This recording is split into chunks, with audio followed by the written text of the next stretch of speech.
From costly mistakes to drop balls to even a sideline shouting drama, we saw all of the bad in the Jets' 27-12 loss to the Bengals.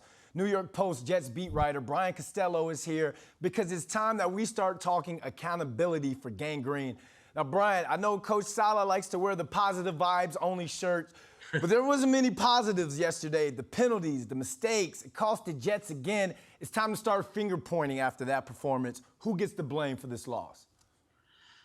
Everyone, Brandon. The only guy who did his job yesterday was Greg Zuerlein, right, the kicker, and Sauce Gardner had a pretty good game, but everybody else was rough, and the dumb mistakes were just a killer. John Franklin Myers getting the roughing the passer call there at the end at the end of a play where he should have just let Joe Burrow throw the ball and not hit him. Then Corey Davis has a stupid penalty in the fourth quarter that kills a drive. It just was mistake after mistake after mistake, and Jordan Whitehead doesn't wrap up the guy and he goes for a touchdown. It was just really sloppy football, and I think everybody on the Jets has to be looking at themselves today.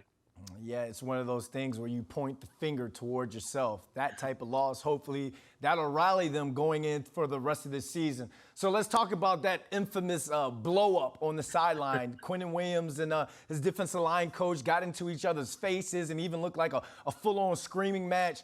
What did you hear about that incident, and why did it go down? Yeah, Quinnen was upset. The play before was the 56-yard touchdown to Tyler Boyd, and the Jets had called a 7-man blitz on that play. And Quinnen was upset, said, put it on us. It should be a 4-man rush. Now, I think that was the beginning of the argument. I can't see Quinnen getting that fired up about a 4-man rush. I'm wondering if the defensive line coach said something to him back, and that's what pissed Quinnen off, because Quinnen's a pretty mild-mannered guy. So I don't know, we'll never know exactly what was said there, but it seemed like after the game had been squashed, and I don't think there's any hard feelings. Aaron Whitecotton, the defensive line coach, is a very intense coach. When you watch Jets practice, you can hear him all over the field. He's a fiery guy. So I'm sure, he had a role in that as well as Quinnen. Like I said, Quinnen's usually pretty mild-mannered, so it must have taken a lot to get him that aggravated. All right, they'll keep that in-house, obviously, as they should. It was just a bad look, especially how the game was going. All right, we got the negative out of the way. Let's get the positive. Zach Wilson comes back just in time before a tough stretch of matchups. Can he save the Jets season? No. How about that answer, Brandon? Wow, I didn't expect that. This isn't on Zach completely, Brandon, but the offense is broken right now, and I don't think Zach is the fix that's just automatically going to make it better. They could be without George Fant on Sunday.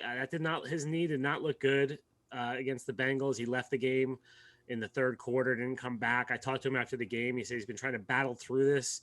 He didn't sound like he was too optimistic about coming back. So now you could have your fourth and fifth tackles playing Sunday in Pittsburgh. I know they don't have TJ Watt, which the Jets should be thankful for, but that's still tough. And the Jets offense just looks off. And look, Zach Wilson hasn't done much in 2 months almost. Or I guess it's about a month and a half since his injury. He's done a little bit in practice. He'll do a lot more this week, I'm sure. But, it's different when you get in a game. And I think he's going to be a little rusty, and it's going to take him a little while to warm up. And like I said, I don't think this is all on him, because the Jets offense just has a lot of issues right now.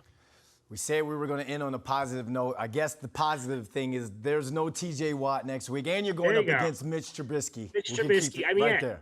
It's a winnable game. It's a winnable game for the Jets. That's the positive, Brandon. I'll take it. Print it.